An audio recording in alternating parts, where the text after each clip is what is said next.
O Corinthians pode começar o Brasileirão de 2020 com pontuação negativa? Roda a vinheta aí.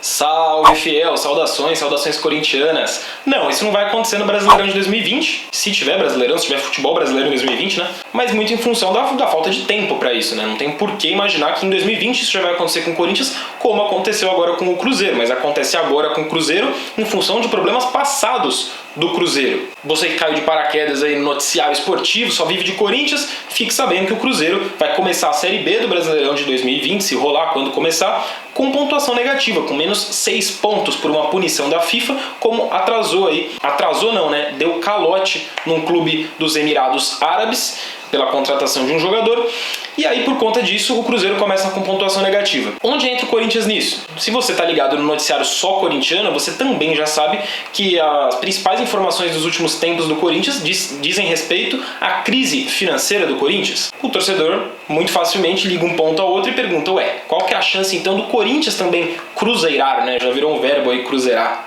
pagar, atrasar salário para o jogador, ser rebaixado e agora receber punições da FIFA. E essa chance existe, e é para isso que a gente está gravando esse vídeo, com opiniões e informações de diferentes jornalistas do meu timão que vão entrar na tela muito em breve para discutir exatamente isso. Qual é o risco do Corinthians cruzeirar? Vou começar comigo aqui, já estou no vídeo mesmo, né? Começo até pedindo para você se inscrever no canal, clica aí no joinha se você estiver curtindo o vídeo ao longo do vídeo e se inscreve porque tem vídeo novo todo dia. Também clica no sininho que você recebe as notificações desse vídeo em primeira mão no seu celular. Qual é a minha opinião sobre tudo isso, né? Eu acho que o principal problema do Corinthians a curto prazo, obviamente, são as dívidas a curto prazo do Corinthians, né? Um relatório publicado por um conselheiro lá do Corinthians, especialista em gestão de crises financeiras, e foi publicado em primeira mão esse relatório lá no site do meu timão, aqui no site do meu timão. Você vai conferir esse link aqui na descrição do vídeo. Ele mostra justamente que é muito provável que o Corinthians não consiga quitar essas dívidas de curto prazo, né? As dívidas que tem que pagar nos próximos 12 meses. E aí, se você não consegue quitar essas dívidas, o que acontece quando você não paga? Você dá calote. E aí, se você dá calote, os clubes para os quais ou com os quais você não consegue cumprir os seus compromissos, esses clubes, eles vão entrar na FIFA. Isso, na verdade, já aconteceu com o Corinthians antes da pandemia, né? Se você pegar ali, acho que fevereiro, janeiro, comecinho do ano, o Montevideo Wanderers, clube uruguaio, entrou com uma ação na FIFA contra o Corinthians, por causa de um calote do Corinthians no pagamento do zagueiro Bruno Mendes, né? Um dos jogadores mais caros do atual elenco, inclusive. E aí, se todo clube que o Corinthians está devendo decidir entrar na FIFA com uma ação, isso não pode acontecer? Lógico que pode acontecer. E aí o Corinthians pode sim ser punido, assim como o Cruzeiro. Uma observação que eu faço é que a FIFA, nos últimos tempos, vem adotando um protocolo de priorizar outro tipo de punição.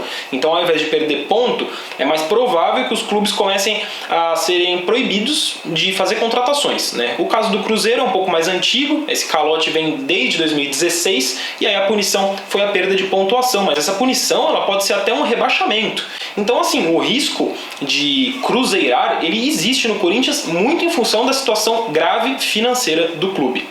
Fala galera, então essa situação do Cruzeiro para mim é uma situação que ela é muito mais avançada do que a do Corinthians.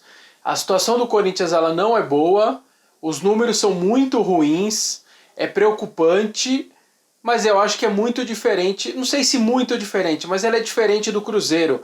Essas ações na FIFA, por exemplo, elas já caminham lá na FIFA há muito tempo. O Corinthians, esses dias atrás, o clube uruguaio ameaçou colocar o Corinthians por causa de uma parcela do Bruno Mendes, mas estava ameaçando da entrada na FIFA. Isso daí lá na FIFA costuma até demorar, então o do Cruzeiro já está tudo estourado nesse sentido. Mas é aquela coisa, sem o Pedrinho vendido, por exemplo, com essa pandemia, é bom ficar esperto. Mesmo com o Pedrinho, eu acho que é bom ficar esperto. É uma situação que eu acho que o Andrés, enfim, neste último ano dele, e principalmente o próximo presidente no seu primeiro ano, ele vai ter que ficar esperto para evitar um colapso financeiro já sem quase saída. Então é bom ficar esperto. Eu acho que ainda não dá para falar em Cruzeiro, mas também não é um negócio tão distante não. É bom ficar de olho.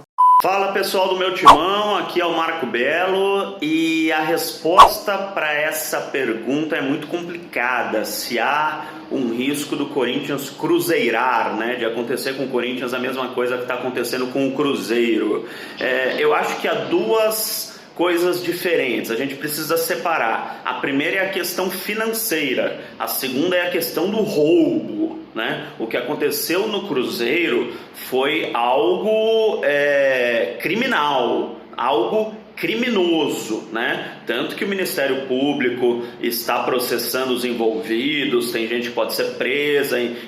O dinheiro do Cruzeiro foi desviado, não é que o clube teve apenas um prejuízo financeiro. No Corinthians, pelo menos a princípio, né? Pelo menos legalmente, o que houve foi um prejuízo financeiro muito grande. O próprio presidente André Sanches reconhece que o Corinthians gastou muito dinheiro com jogadores que não renderam. Então o déficit, o prejuízo do Corinthians de 177 milhões de reais em 2019 vem de um déficit, de um prejuízo, ou seja, você que tem uma empresa, ou mesmo você que gere as suas contas pessoais, gastou mais do que ganhou. Ponto. O que aconteceu com o Cruzeiro não foi isso. O que aconteceu com o Cruzeiro foi alguém roubou o dinheiro do Cruzeiro, ou muitas pessoas roubaram o dinheiro do Cruzeiro. Então a diferença entre os dois clubes, por enquanto, está nisso. Agora, que há um risco muito grande do Corinthians começar a atrasar salário, dever para jogador, dever para empresário e ser punido por isso pela FIFA, isso é óbvio, né? Não precisa nem ser um gênio para falar que há, porque a situação financeira do Corinthians está muito complicada, mas é bom que se diga também que não é só o Corinthians. Praticamente todos os clubes do Brasil estão nessa situação financeira complicada, inclusive clubes, por exemplo, como o Flamengo, que se dizem, nossa, nós temos muito dinheiro, se parar de vender jogador, vai ficar igual. Beleza? Um abraço. Fala, Faraldo. Bom, assim como a torcida, eu também estou bastante preocupado com o atual momento do Corinthians, né? A cada mês que passa parece que as dívidas só aumentam, que tudo só piora, que o Corinthians se afunda cada vez mais. E claro, não dá pra esquecer a falta de transparência da atual gestão do clube, que se por um lado o torcedor vai ver o balanço financeiro e ver mais de 700 milhões em dívidas, por outro, vê o presidente vindo a público para falar que as dívidas são pagáveis, que o Corinthians não vai ter problema nenhum para quitar. Então o torcedor fica com uma cara de interrogação e acho completamente plausível esse receio de virar um Cruzeiro, né? O Cruzeiro serve de exemplo para muito clube brasileiro e o Corinthians é sim um deles. Acho que se ficar nessa de que o Corinthians vai pagar, pode pagar aqui, corre riscos sim de talvez não chegar a nível do Cruzeiro, de beirar uma falência, de realmente ser discutido uma falência internamente. Mas acho que, de repente, de atrasar salários, de não conseguir, como não está conseguindo quitar férias dos jogadores, ter dificuldades para pagar direitos de imagens e, consequentemente, também não ter grana, não conseguir investir em um time forte e competitivo como o Corinthians teve em grande parte de sua história. Não consigo cravar, né, se o Corinthians vai ser rebaixado, se isso vai levar o Corinthians para a Série B novamente ou não. Creio eu que não. O Corinthians ele é maior do que o Cruzeiro, são situações um pouco diferentes, mas serve de alerta sim, e o Corinthians tem que ficar ligado, porque não existe essa de comigo não vai acontecer. Com o Corinthians pode sim acontecer, são mais de 700 milhões em dívidas, então o futuro, né, o momento e o futuro preocupam. Mas acho que a nível Cruzeiro de beirar falência, eu não acredito, pelo menos agora. Valeu?